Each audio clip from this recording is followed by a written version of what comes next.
Dear student, welcome back to our YouTube channel Pawan Gyan academy. So basically आप thumbnail देख कर समझ चुके होंगे आज का हमारा जो क्लास का टॉपिक है वो कॉन्स्टिट्यूशन ऑफ इंडिया में कॉन्स्टिट्यूशन ऑफ लॉ है। कॉन्स्टिट्यूशन लॉ से जितने भी इम्पोर्टेंट क्वेश्चन बनते हैं आपके एआईबी में, वो सारे के सारे क्वेश्चन मैं लिए ही हैं और आपके एग्ज़ाम के पॉइंट ऑफ व्यू से जितने भी इम्पोर्टेंट क्वेश्चन बनने वाले हैं वो सारे के सारे रिसर्च करके क्वेश्चन मैंने इस क्लास में डाले हैं। एंड जो आप अगर आप AIB 20 की एग्ज़ाम की प्रिपरेशन कर रहे हैं तो आपको उन सब्जेक्ट पर ज़्यादा फोकस करना होगा जो ज़्यादा मार्क्स के आते हैं, जैसे कि कॉन्स्टिट्यूशन लॉ एंड जैसे कि आपके भारतीय साक्ष्य अधिनियम, VSA, VSNA, मतलब legal law and constitution law, इन पर तो आपको मोस्टली ज़्यादा ही फोकस करना पड़ेगा। आप ये सभी को पता होगा कि AIB के जो एग्ज़ाम में हैं बुक ले जा सकते हैं, लेकिन बुक जो ले जा सकते हैं वो बेयर एक्ट ले जा सकते हैं। तो कॉन्स्टिट्यूशन लॉ का अगर आपको कॉन्सेप्ट ही नहीं मालूम होगा तो आप कैसे क्वेश्चन सॉल्व कर पाओगे। बहुत से स्टूडेंट क्या करते हैं कि ओपन बुक एग्ज़ाम है तो उन्हें ये सोचते हैं कि पढ़ने की कोई नीड नहीं है और वो डायरेक्ट एग्ज़ाम देने चले जाते हैं। तो ऐसे स्टूडेंट हर बार फेल होते हैं और AIB 19 के एग्ज़ाम में भी काफ़ी स्टूडेंट फेल हुए हैं। तो मैं आपसे यही कहना चाह रहा हूँ, अगर आप AIB 20 की एग्ज़ाम की प्रिपरेशन कर रहे हैं तो थोड़ा फोकस होकर और सीरियस होकर करें, क्योंकि ये आपको पता है कि जो मतलब एडवोकेट्स हैं उनके लिए AIB का एग्ज़ाम कितना इम्पोर्टेंट होता है। तो विदाउट वेस्टिंग टाइम आज की इस क्लास को हम स्टार्ट करते हैं। मैं आज की इस क्लास में टॉप 50 मोस्ट इम्पोर्टेंट क्वेश्चन कराऊंगा कॉन्स्टिट्यूशन लॉ के। अगर आपको ये क्वेश्चन आते हैं तो आप देखते हैं टॉप 50 क्वेश्चनों में से कितने क्वेश्चन सही कर पाते हैं, और जिन पर नहीं आते हैं तो उनके लिए ये जो क्लास है वेरी हेल्पफुल है। तो विदाउट वेस्ट टाइम करते हैं आज की इस क्लास को स्टार्ट। जैसे कि हम बात करते हैं क्वेश्चन नंबर 1 के बारे में। तो क्वेश्चन नंबर 1 में पूछा है which article guaranteed equality before law. कौन सा अनुच्छेद कानून के समक्ष समानता की गारंटी देता है। इनमें से आपको अनुच्छेद दे रखे हैं, आर्टिकल्स दे रखे हैं, इनमें से ऐसा कौन सा आर्टिकल है जो इक्वलिटी बिफोर लॉ कानून के समक्ष समानता की गारंटी देता है। Article 12, article 14, article 16, article 19। तो कानून के समक्ष समानता, तो डियर स्टूडेंट जो कानून के समक्ष समानता देता है वो आर्टिकल 14 देता है। कौन सा? अनुच्छेद 14। हम आर्टिकल 14 के बारे में जाने तो पहले चलते हैं हम आर्टिकल 14 के बारे में जानते हैं। हाँ, थोड़ा सा इसको हम ऊपर कर लेते हैं। हाँ, आर्टिकल 14 के बारे में। तो डियर जो हमारे आपके जो ऑप्शन दे रखे थे, हमें ऑप्शन में ये 4 ऑप्शन दे रखे थे। तो अनुच्छेद जो 12 है ये स्टेट की डेफिनेशन बताता है, और आर्टिकल 14 कानून के समक्ष समानता इक्वलिटी बिफोर लॉ के बारे में बताता है, और आपका आर्टिकल 16 सरकारी नौकरी के समान अवसर के बारे में बताता है, और आर्टिकल 19 में 6 बुनियादी स्वतंत्रताएं बताता है। तो बेसिकली ये आपके आर्टिकल्स दिए गए हैं। अगर हम आर्टिकल 14 कानून के समक्ष समानता के बारे में बात करें तो हम चलते हैं आर्टिकल 14 के बारे में, कानून के समक्ष समानता। तो कहता है, क्या कहता है राइट टू इक्वलिटी, कि राज्य भारत के क्षेत्र में किसी भी व्यक्ति को कानून के समक्ष समानता तथा कानून के समान संरक्षण से वंचित नहीं करेगा। अगर हम इम्पोर्टेंट पॉइंट्स के बारे में बात करें तो कानून के समक्ष समानता सबके लिए एक समान कानून कोई विशेष अधिकार नहीं है। कानून का समान संरक्षण, समान परिस्थितियों में समान व्यवहार और लोग लेकिन युक्तियों संघी वर्गीकरण की अनुमति नहीं है। तो बेसिकली आप समझ चुके होंगे कि आर्टिकल 14 इक्वलिटी बिफोर लॉ कानून के समक्ष समानता के लिए है, समानता का अधिकार है। एंड अब बात करते हैं क्वेश्चन नंबर 2 के बारे में। सो गाइस, क्वेश्चन नंबर 2 के बारे में बात करें तो क्वेश्चन नंबर 2 में पूछा है the directive principle of state policy are. राज्य के नीति निर्देशक तत्व क्या है। जो राज्य के जो DPSP तत्व हैं वो बेसिकली क्या हैं, आपके 4 ऑप्शन दे रखे हैं, इनमें से कौन सा ऑप्शन सही है। जैसे कि ऑप्शन 1 में दे रखा है जुडिकेबल, मतलब न्यायिक रूप से परिवर्तनीय, एंड नॉन जुडिकेबल न्यायिक रूप से अपरिवर्तनीय, एंड फंडामेंटल राइट्स मतलब मौलिक अधिकार, कॉन्स्टिट्यूशनल ड्यूटीज मतलब संवैधानिक औपचारिक। तो बेसिकली राज्य के नीति नियम इनमें से क्या है, वो है नॉन जूडिशियल, न्यायिक रूप से अपरिवर्तनीय। तो क्वेश्चन नंबर 2 का option number second is the correct answer हो जाएगा। जितने भी क्वेश्चन बता रहा हूँ वो एग्जाम के पॉइंट ऑफ व्यू से मोस्ट इंपॉर्टेंट क्वेश्चन है। आप अगर किसी अदर चैनल पर देखोगे ऐसे क्वेश्चन आपको नहीं मिलेंगे। एंड बात करते हैं क्वेश्चन नंबर 3 के बारे में। तो क्वेश्चन नंबर 3 में पूछा है हु अपॉइंटेड द जज ऑफ द सुप्रीम कोर्ट, मतलब सुप्रीम कोर्ट के न्यायाधीशों की नियुक्ति कौन करता है। तो आपके पास ऑप्शन दे रखे हैं, प्राइम मिनिस्टर दे रखा है, प्रेसिडेंट मतलब राष्ट्रपति, चीफ जस्टिस ऑफ इंडिया या लॉ मिनिस्टर। तो डियरेक्शन जो सुप्रीम कोर्ट के न्यायाधीशों की जो नियुक्ति करता है बेसिकली वो प्रेसिडेंट मतलब राष्ट्रपति करता है। तो क्वेश्चन नंबर 3 का option number second is the correct answer हो जाएगा। एंड अब बात करते हैं क्वेश्चन नंबर 4 के बारे में। So guys question number 4 is also is important question. Question number 4 में पूछा है the maximum gap between 2 session of the parliament can be, मतलब संसद के 2 सत्रों के बीच अधिकतम अंतराल कितना हो सकता है, मतलब अधिकतम गैप कितना हो सकता है संसद के दोनों सदनों के बीच या सत्रों के बीच, 3 मंथ, 4 मंथ, 6 मंथ, 9 मंथ। तो ड्यूरेशन जो संसद के दोनों सदनों के बीच है अधिकतम जो गैप या अंतराल हो सकता है वो केवल 6 मंथ हो सकता है। तो क्वेश्चन नंबर 4 का आपका option number 3 is the right answer हो जाएगा। एंड अब बात करते हैं क्वेश्चन नंबर 5 के बारे में। So question number 5 is also important question है एग्जाम के पॉइंट ऑफ व्यू से, क्योंकि शेड्यूल से रिलेटेड आपके काफ़ी क्वेश्चन AIV के एग्जाम में बार बार रिपीटेड होते हैं और मोस्टली आते ही हैं हर बार। जैसे कि क्वेश्चन नंबर 5 में पूछा है कि which schedule of the constitution list the official language, मतलब संविधान की कौन सी अनुसूची आधिकारिक भाषाओं को सूची देती है। मतलब एग्जाम में ये पूछा है, क्वेश्चन में ये पूछा है कि जो लैंग्वेज है, जो लैंग्वेज की जो लिस्ट है वो कौन से संविधान कौन सी अनुसूची में मेंशन है।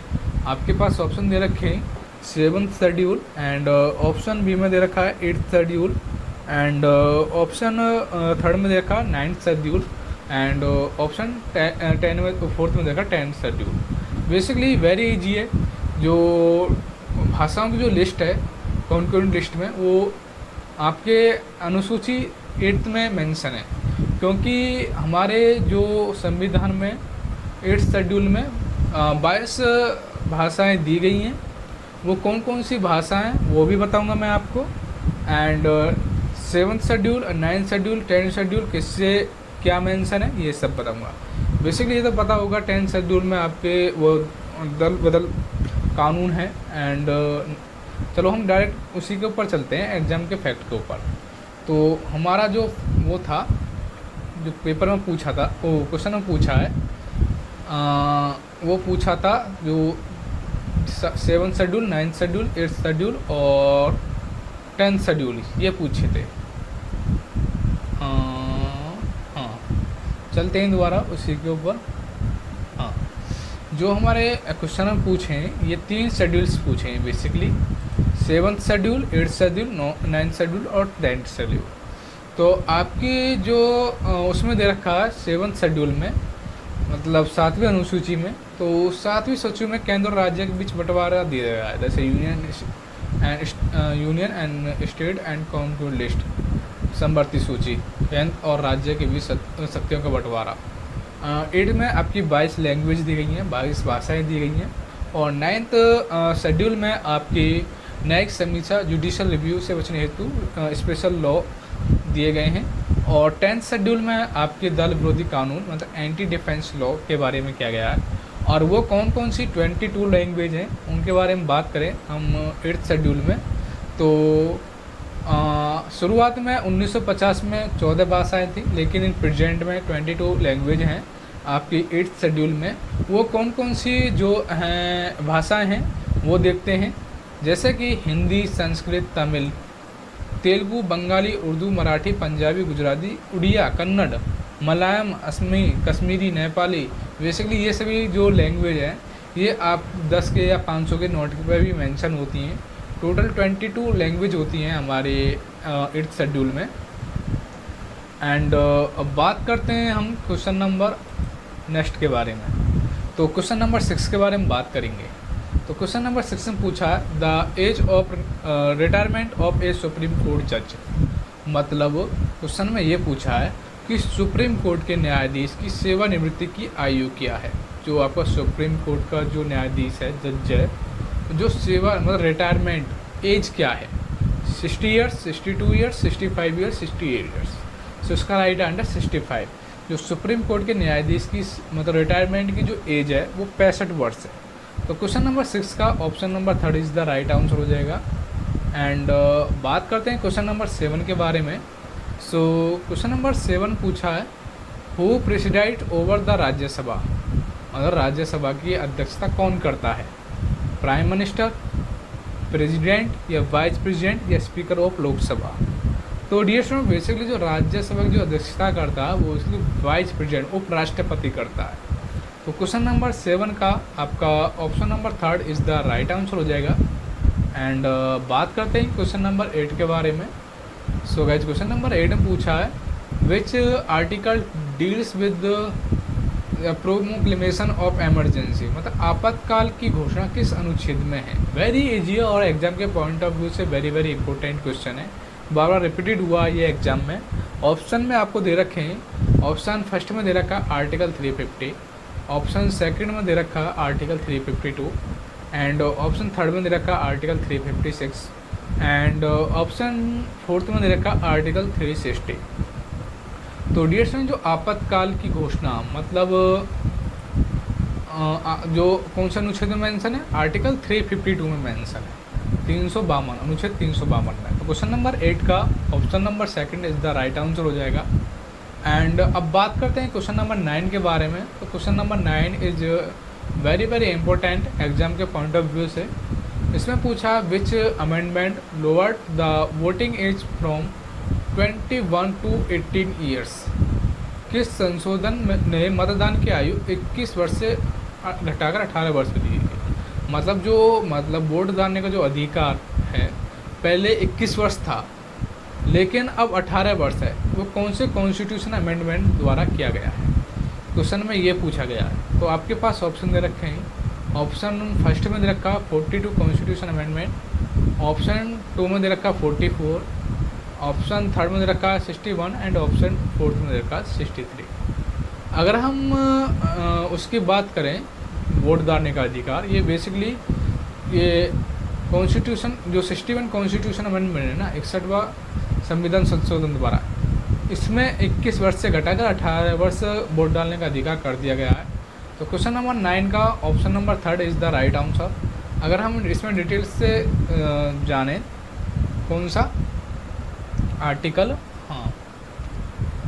हाँ वैसे एग्जाम के पॉइंट ऑफ व्यू से 42 कॉन्स्टिट्यूशन वेरी इंपॉर्टेंट है। 61 में पूछा मतदान की आयु 21 वर्ष से घटाकर इतनी कर दी गई है। और हाँ अगर हम एग्जाम के पॉइंट ऑफ व्यू से देखें तो 42 कॉन्स्टिट्यूशन अमेंडमेंट भी वेरी वेरी इंपॉर्टेंट है। इसको हम मिनी कॉन्स्टिट्यूशन मतलब छोटा संविधान भी कहते हैं और ये संविधान का सबसे व्यापक संशोधन माना जाता है। इसमें जो शब्द जोड़े गए हैं प्रस्तावना प्रेम्बल में 42 कॉन्स्टिट्यूशन अमेंडमेंट द्वारा समाजवादी मतलब सोशलिस्ट, धर्मनिरपेक्ष, सेकुलर और अखंडता इंटीग्रिटी शब्द जोड़े गए हैं। ये भी आपके एग्जाम में आ सकते हैं क्वेश्चन चेंज करके। मौलिक कर्तव्य मतलब फंडामेंटल ड्यूटीज़ को भी जोड़ा गया है और न्यायपालिका की शक्तियों को सीमित करने का प्रयास किया गया है। एंड बात करते हैं dear student next question number 10 के बारे में। सो क्वेश्चन नंबर 10 के बारे में बात करें तो क्वेश्चन नंबर 10 में पूछा है who can dissolve the Lok Sabha. Lok Sabha को भंग कर सकता है, कौन भंग कर सकता है लोकसभा को, प्राइम मिनिस्टर मतलब प्रधानमंत्री, प्रेसिडेंट मतलब राष्ट्रपति, स्पीकर या काउंसिल ऑफ मिनिस्टर्स। तो डियर जो लोकसभा को जो भंग कर सकता है वो केवल राष्ट्रपति भंग कर सकता है। तो क्वेश्चन नंबर 10 का भी आपका option number second is the right answer हो जाएगा। एंड अब बात करते हैं क्वेश्चन नंबर 11 के बारे में। So question number 11 is the most important question exam के पॉइंट ऑफ व्यू से। इसमें पूछा है the first law officer of India is, मतलब भारत की जो प्रथम विधि अधिकारी हैं वो कौन है। Chief justice of India, attorney general of India, solicitor general of India या लॉ मिनिस्टर? तो डियर स्टूडेंट, भारत के प्रथम विधि अधिकारी पूछा है तो अटॉर्नी जनरल ऑफ इंडिया होते हैं। तो क्वेश्चन नंबर 11 का option number second is the right answer हो जाएगा। एंड बात करते हैं क्वेश्चन नंबर 12 के बारे में। तो question number 12 is also important question. इसमें पूछा which article deal with the union public service commission, संघ लोक सेवा आयोग मतलब यूपीएससी। सिंपल सा क्वेश्चन है, यूपीएससी आयोग का प्रावधान किस अनुच्छेद में, मतलब संघ लोक सेवा आयोग का जो प्रावधान है ये किस अनुच्छेद में है? आर्टिकल 315 या आर्टिकल 320 या आर्टिकल 323 या article 324? What is the right answer? तो डियर स्टूडेंट, जो संघ लोक सेवा आयोग का जो प्रावधान है ये भारतीय संविधान के अनुच्छेद 315 में मेंशन है।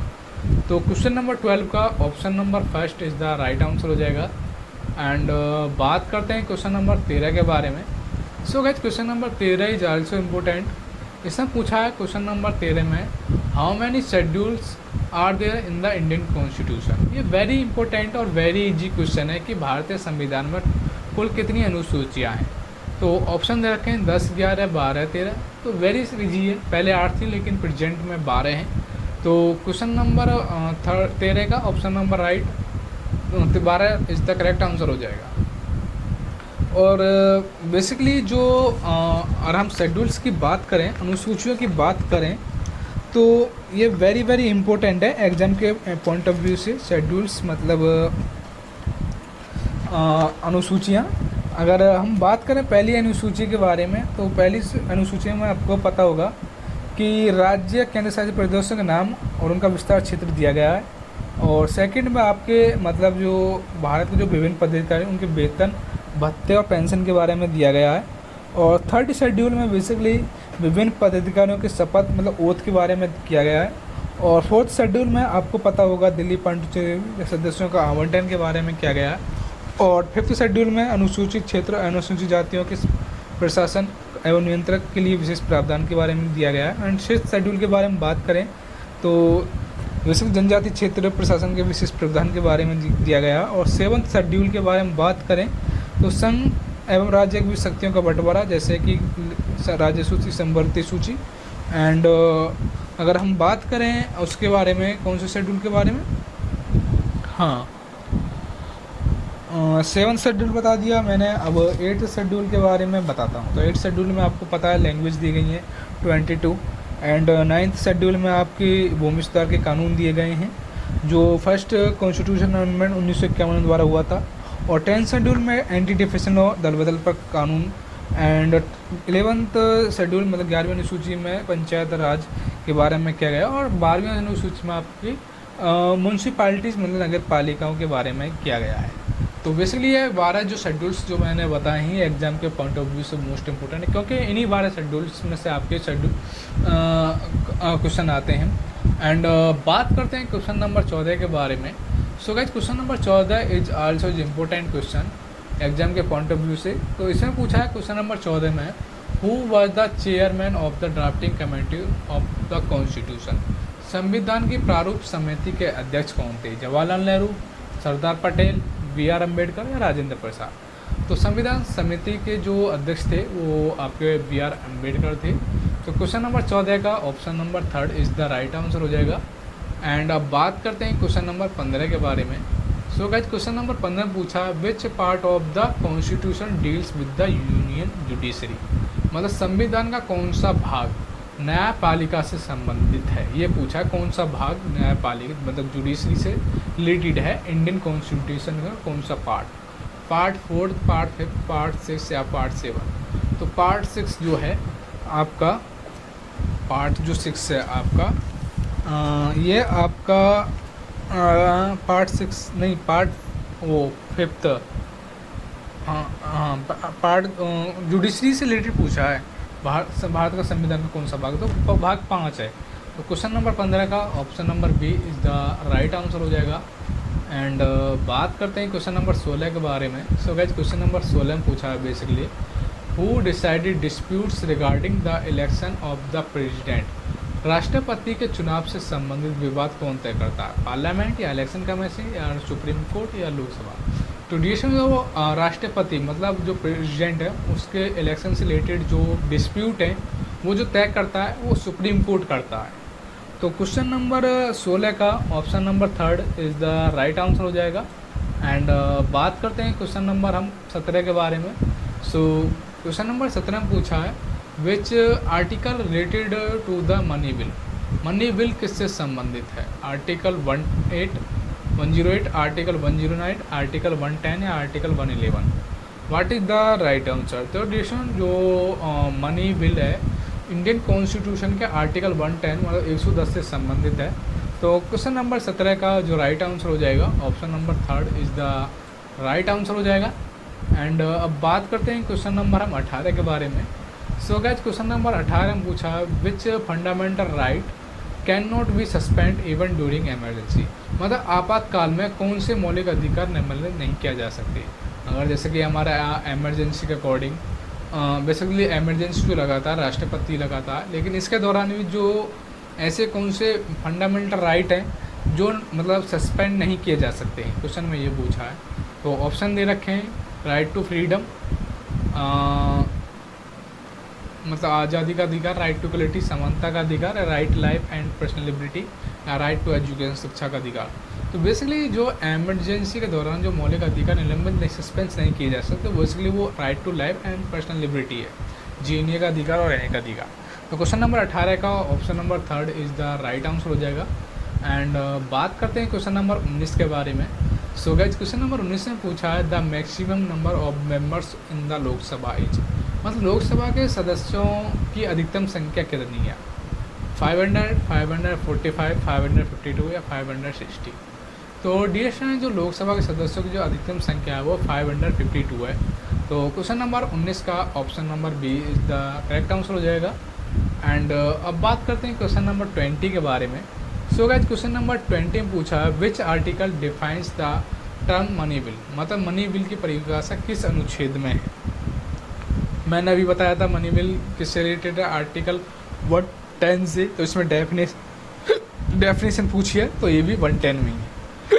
तो क्वेश्चन नंबर 20 का option number third is the right answer हो जाएगा। एंड बात करते हैं क्वेश्चन नंबर 21 के बारे में। सो गाइस क्वेश्चन नंबर 21 के बारे में बात करें तो इसमें पूछा which article of the constitution deal with the impeachment of the president. मतलब राष्ट्रपति पर महाभियोग के संबंधित कौन सा अनुच्छेद है? आर्टिकल 56, आर्टिकल 58, आर्टिकल 61 या आर्टिकल 63। वेरी इजी है, राष्ट्रपति पर महाभियोग मतलब इम्पीचमेंट ऑफ द प्रेसिडेंट जो आर्टिकल 61 में मेंशन है अनुच्छेद 61 में। तो 21 का राइट आंसर हो जाएगा option number third, article 61 is the correct answer. And बात करते हैं वेरी इजी है, मैंने भी बताया था which schedule contents the anti defence law. किस अनुच्छेद दल विरोधी कानून है मैंने बताया था आपको अभी कि दल विरोध जो कानून है ये बेसिकली एंटी डिफेंस जो लॉ है आर्टिकल शेड्यूल 10 में मेंशन है अनुसूची 10 में। तो इस अकॉर्डिंग क्वेश्चन नंबर 22 का option number third is the right answer हो जाएगा। एंड बात करते हैं क्वेश्चन नंबर 23 के बारे में। तो क्वेश्चन नंबर 23 में पूछा है who is guarantee of the constitution of India. मतलब भारतीय संविधान के संरक्षक कौन है? पार्लियामेंट, प्रेसिडेंट, सुप्रीम कोर्ट या प्राइम मिनिस्टर। देश में भारतीय संविधान का जो संरक्षक है बेसिकली वो सुप्रीम कोर्ट है। तो 23 का option number third is the right answer हो जाएगा। एंड बात करते हैं क्वेश्चन नंबर 24 के बारे में। सो गाइस क्वेश्चन नंबर 24 में पूछा है which part of the constitution contains the fundamental duties. मतलब संविधान का कौन सा भाग मौलिक कर्तव्यों को समाहित करता है? पार्ट 4A, पार्ट 4 या पार्ट 3 या पार्ट 4। मौलिक कर्तव्यों को समाहित करता है ये बेसिकली पार्ट 4A में मेंशन है। तो 24 का option number A is the right answer हो जाएगा। एंड बात करते हैं डिस्कशन क्वेश्चन नंबर 25 के बारे में। सो 25 में पूछा the concept of fundamental duties was borrowed from. मतलब मौलिक कर्तव्यों की अवधारणा किस देश से ली गई है? USA, USSR, UK या फ्रांस। तो डिस्कशन मौलिक कर्तव्यों की अवधारणा पूछी है किस देश से ली गई है? तो ये बेसिकली USSR से मतलब रशिया से ली गई है। तो 25 का ऑप्शन नंबर सेकंड मतलब Russia is the correct answer हो जाएगा। एंड बात करते हैं क्वेश्चन नंबर 26 के बारे में। सो क्वेश्चन नंबर 26 में पूछा है, who appoints the controller and author general of India, मतलब भारत के नियंत्रक एवं महालेखा परीक्षक की नियुक्ति कौन करता है? प्राइम मिनिस्टर, प्रेसिडेंट या फाइनेंस मिनिस्टर या पार्लियामेंट? तो डिस्कशन वेरी इजी है, क्योंकि नियंत्रक एवं महालेखक परीक्षक की जो नियुक्ति करता है वो बेसिकली प्रेसिडेंट मतलब राष्ट्रपति करता है। तो क्वेश्चन नंबर 26 का option number second is the right answer हो जाएगा। एंड बात करते हैं क्वेश्चन नंबर 27 के बारे में। सो 27 पूछा है, which article provides for the establishment of the finance commission, वित्त आयोग की स्थापना का प्रावधान किस अनुच्छेद में है? Article 265, article 280, article 300, article 312।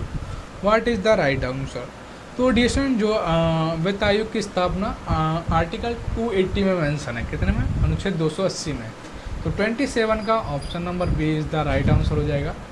And अब बात करते हैं क्वेश्चन नंबर 28 के बारे में। वेरी इजी और वेरी इंपॉर्टेंट है एग्जाम के पॉइंट ऑफ व्यू से। Which article grant special state to Jammu and Kashmir before arbitration, मतलब अनुच्छेद 370 किस राज्य को विशिष्ट दर्जा देता है? जम्मू एंड कश्मीर, ये तो बच्चे को मालूम है। तो क्वेश्चन नंबर हमारा 28 का option number second is the right answer हो जाएगा। एंड बात करते हैं क्वेश्चन नंबर 29 के बारे में। तो क्वेश्चन नंबर 29 पूछा, which part of the constitution deal with the panchayat, संविधान का कौन सा भाग पंचायत से संबंधित है? पंचायत से संबंधित भाग पूछा है इंडियन कॉन्स्टिट्यूशन, ना का शेड्यूल होता था आपको मालूम है कि 11वां होता, लेकिन इसमें पूछा है भाग, तो वो है 9th। तो क्वेश्चन नंबर 29 का option number first is the right answer हो जाएगा। एंड बात करते हैं क्वेश्चन नंबर 30 के बारे में। तो क्वेश्चन नंबर 30 में पूछा है, डियर स्टूडेंट, कि which constitution amendment give constitution state the panchayat raj, मतलब किस संशोधन ने पंचायत राज को संवैधानिक दर्जा दिया है?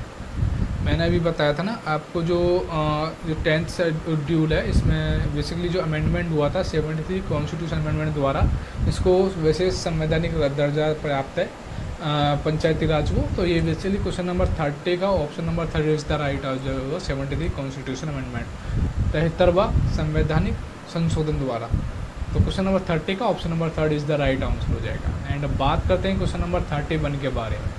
सो गाइस क्वेश्चन नंबर 31 में पूछा, the power of judicial review is vested in, मतलब न्यायिक पुनरीक्षण की शक्ति किसके पास है? Parliament, supreme court and high court, या प्रेसिडेंट या प्राइम मिनिस्टर? न्यायिक पुनरीक्षण मतलब जुडिशियल रिव्यू के बारे में पूछा है, एक ही पावर किसके पास है? Supreme court and high court के पास है। तो 31 का option number second is the correct answer हो जाएगा। एंड बात करते हैं 32 के बारे में। तो इसमें पूछा, which article related to amendment prosecutor of the constitution, मतलब संविधान संशोधन की प्रक्रिया किस अनुच्छेद में दी गई है? Article 356, article 360, article 368, article 370। What is the right answer?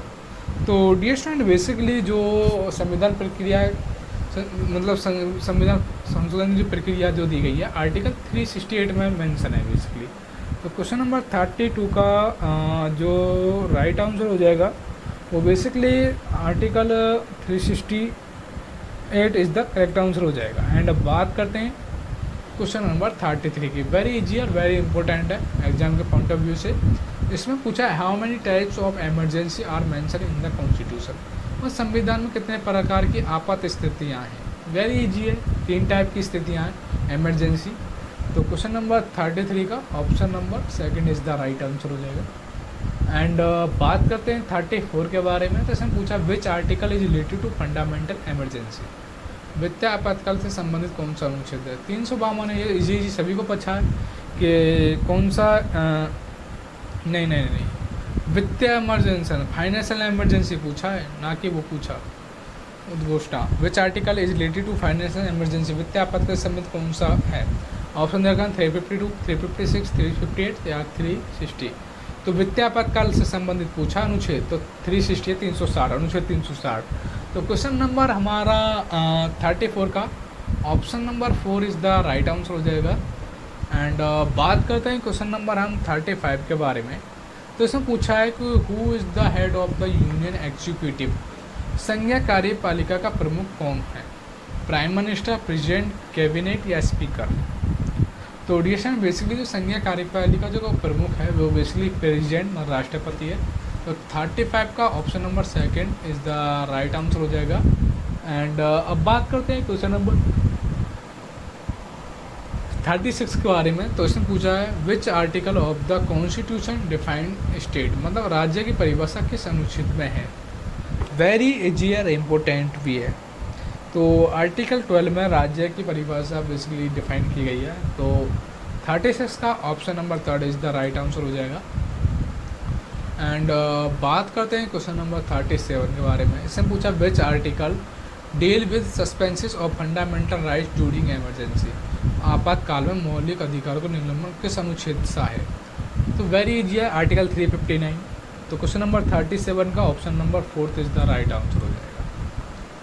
And पूछा है क्वेश्चन नंबर 38 में the maximum age election of president age, मतलब राष्ट्रपति के चुनाव के लिए न्यूनतम आयु कितनी है। 35 होनी चाहिए राष्ट्रपति के लिए, कितने 35।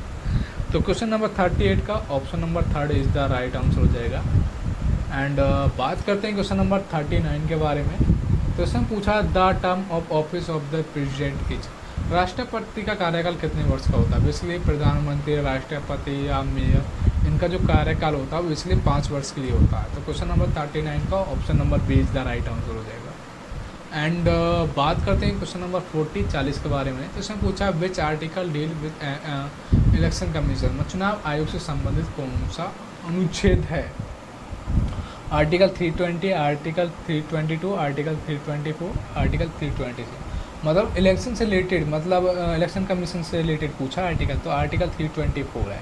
तो क्वेश्चन नंबर 40 का option number third is the right answer हो जाएगा। एंड बात करते हैं क्वेश्चन नंबर 41 के बारे में। तो ये भी वेरी इंपॉर्टेंट है। इससे पूछा which article provides that the president shell act on the advice of the council of minister, कौन सा अनुच्छेद यह प्रावधान करता है कि राष्ट्रपति मंत्रिपरिषद की सलाह पर कार्य करेंगे। बेसिकली आर्टिकल 72 प्रावधान है कौन से अनुच्छेद में, आर्टिकल 72 अनुच्छेद 72 में। तो क्वेश्चन नंबर 41 का option number first is the right answer हो जाएगा। नहीं नहीं नहीं नहीं नहीं नहीं नहीं नहीं नहीं क्या पूछा है, राष्ट्रपति मंत्रिपरिषद पर कार्य करेंगे, कौन सा अनुच्छेद मेंशन है, आर्टिकल 74 में मेंशन है। एंड बात करते हैं क्वेश्चन नंबर हम 42 के बारे में।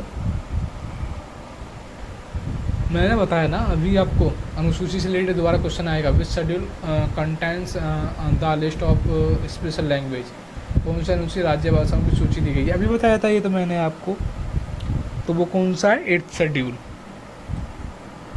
भाषाओं से रिलेटेड 22 लैंग्वेज। एंड बात करते हैं क्वेश्चन नंबर 43 के बारे में। How many language are listed in the 8th schedule. 22 बताए थे मैंने अभी के 22 जो भाषाएँ हैं 8th शेड्यूल में दी गई हैं। तो क्वेश्चन नंबर 43 का option number C is the right answer हो जाएगा। एंड बात करते हैं, ये भी बताया था मैंने कि संशोधन ने मतदान की आयु किस से घटाकर 18 वर्ष कर दिए 61 कॉन्स्टिट्यूशन अमेंडमेंट द्वारा। तो क्वेश्चन नंबर 44 का option number third is the right answer हो जाएगा। एंड बात करते हैं 45 के बारे में। Who has the power is dissolve the Lok Sabha, Lok Sabha कौन भंग कर सकता है, राष्ट्रपति कर सकता है, अभी बताया था मैंने आपको। भारत में एकल नागरिकता की अवधारणा किस देश से ली गई है। USA, UK, Canada, Australia. एकल मतलब सिंगल सिटीजनशिप की मतलब पूछा किससे ली गई है, तो वो बेसिकली यूके से ली गई है। तो 46 का option number second is the right answer हो जाएगा। बात करते हैं क्वेश्चन नंबर 47 के बारे में। तो इसमें पूछा who decide dispute regarding the election of the president, राष्ट्रपति से चुनावित कौन करता है, वो सुप्रीम कोर्ट करता है। तो 47 का option number B is the right answer हो जाएगा। राष्ट्रपति को क्षमादान की शक्ति किस अनुच्छेद में है, आर्टिकल 72 में है। Which article deals with the pardoning power of the president, article 72 is the right answer हो जाएगा। क्योंकि अनुच्छेद 72 में राष्ट्रपति को ये मतलब पावर है कि वह किसी भी व्यक्ति को क्षमादान दे सकता है। एंड बात करते हैं 49 के बारे में। The vice president is the x official chairman of which house, उपराष्ट्रपति किस सदन के पदेन सभापति होता है। जो उपराष्ट्रपति होता है वो किस सदन के पदेन को सभापति होता है, तो वो होता है राज्यसभा का। तो 49 का option number be the right answer हो जाएगा। कौन सा, ऑप्शन नंबर सेकंड। अब बात करते हैं आज के इस क्लास का सबसे लास्ट क्वेश्चन नंबर 50 के बारे में। Which article provides for the removal of the vice president. उपराष्ट्रपति को हटाने का प्रावधान किस अनुच्छेद में है? तो आर्टिकल 67 में है, अनुच्छेद 67 में उपराष्ट्रपति को पद से हटाने का। तो क्वेश्चन नंबर 50 का option number 3 is the right answer. So guys, अगर आप AIV की जो प्रिपरेशन है वो सीरियस होकर कर रहे हैं, अगर आपको स्टडी मटेरियल चाहिए जैसे कि प्रीवियस क्वेश्चन पेपर, और जैसे कि मैंने पॉलिटिक क्लास कराई है और भी मैंने क्लास कराई हुई है पॉलिटिक की, BNS की, हिंदू लॉ, मुस्लिम law, legal aptitude, current affair, सारे के सारे अगर आपको नोट्स या चाहिए, मतलब नोट्स क्या मतलब PDF चाहिए, तो आप हमारे जो व्हाट्सअप नंबर चमक रहा है ये 6398304002 पर डायरेक्ट मैसेज करके ले सकते हैं। लेकिन इसके पीछे एक कंडीशन है, आपको हमारे चैनल का सब्सक्राइब करना होगा और कमेंट करनी होगी इसी वीडियो में कि PDF चाहिए नहीं चाहिए, इसका स्क्रीनशॉट हमारे व्हाट्सएप नंबर पर सेंड कर देना होगा विद सब्सक्राइब। तो आपको इस क्लास की PDF प्रोवाइड हो जाएगी और साथ ही साथ में और भी नोट्स प्रोवाइड हो जाएंगे। अगर आप चाहते हैं कि आप सीरियस में प्रिपरेशन कर रहे हैं तो मैंने AIV के लिए, स्पेशल AIV के लिए एक AIV 20 ऑफिशियल व्हाट्सएप ग्रुप बनाया है। अगर उस ग्रुप में जुड़ना है तो मैंने नीचे डिस्क्रिप्शन में लिंक दे रखी है, उसके थ्रू भी जुड़ सकते हैं, जिसमें मैं इंपॉर्टेंट अपडेट देता हूँ AIV से रिलेटेड, एंड स्टूडेंट डिस्कशन भी रहते हैं, क्योंकि इसमें कम से कम 1000 से ज़्यादा स्टूडेंट हैं जो AIV से रिलेटेड डिस्कशन करते रहते हैं, और साथ में free notes and study tips उस ग्रुप में मैं शेयर करता रहता हूँ। अगर आप डिस्क्रिप्शन में लिंक के थ्रू भी नहीं जुड़ पाते हैं तो आपको हमारे इस व्हाट्सएप नंबर पर मैसेज करना है, तो व्हाट्सएप ग्रुप की लिंक आपको आपके व्हाट्सएप नंबर में मिल जाएगी, आप वहाँ से जाके जुड़ सकते हैं। तो नेक्स्ट जो क्लास है वो कॉस्ट टॉपिक पर लूँ, वो आप कमेंट बॉक्स में ज़रूर लिख दें, और ये जरूर लगना है कि मेरी जो क्लास है आपको हेल्पफुल लगती हैं या नहीं, जिससे कि मैं और भी मतलब कंटेंट अच्छा लेके आऊँ पढ़ाने के लिए। तो बस आपसे एक ही रिक्वेस्ट है कि अभी तक आपने वीडियो लाइक नहीं किया, लाइक करें, कमेंट करें, और जो भी AIV 20 की प्रिपरेशन कर रहा है विद एडवोकेट्स के साथ शेयर करें, और मिलते हैं आपको नेक्स्ट क्लास में। तो जाने से पहले एक ही रिक्वेस्ट है, सब्सक्राइब जरूर करना और बेल आइकन घंटे का बटन दबाना ना भूलें, जिससे आपको लेटेस्ट क्लास की नोटिफिकेशन अकॉर्डिंग टू टाइम मिलती रहे।